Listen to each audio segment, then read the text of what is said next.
Greetings, Vox family. I'm Levi Rennick. I'm the director of Student and Adult Ministries here at Vox, and I'm inviting you all into this little mini-series that we're posting on our virtual Vox page, where we're just talking about the fruits of the Spirit. Particularly, how do we live out these Christian virtues in a time where we can't come to our normal soil, that is Vox, and grow these gifts naturally?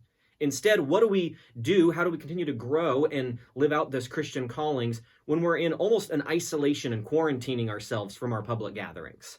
Last time, if you haven't seen the video, we talked about self-control. If you haven't seen it yet, I really recommend you guys go and check it out. This week, though, we're going to cover two separate ones, and those two are going to be love and joy. I remember being a child growing up in Africa. For those of you who don't know part of my story, I grew up on the mission fields. And our home in Africa had electricity, but not always. We operated off this one generator, and it was very frequent that this generator would go out. And so in the midst of this, my parents had a decision to make. There was 3 little kids at home. Do they kind of live in the fear of this generator going out and quickly try to sell our minds one way, or do they embrace it with a different type of situation, with a different idea? And to this day, some of my fondest memories are because of how my parents responded to that. They responded to a potentially dangerous or scary situation with love and joy towards their own children. And so they even made up this song that we would all sing called Hakuna Stima at Kima.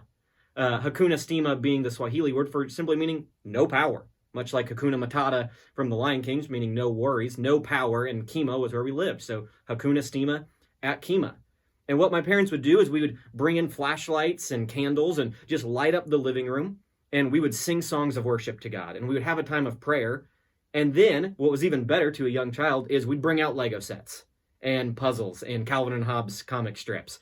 And we would just have an intentional time of connecting as a family in the midst of a potentially very scary situation. And so it wasn't even until I was an adult that I brought it up, that someone mentioned how scary that could have been, how scared I should have been. But as a child, I had no idea because of my parents' response. And so what I'm encouraging you all to do in the midst of COVID is to choose to respond to people with love and joy. Look at this as almost an opportunity for those of you at home with your families to connect with your families.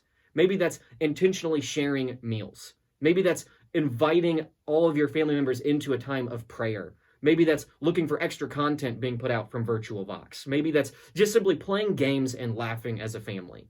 So this week and the coming weeks, as you are with your families, look for ways to spread love and joy with those who are living in your home.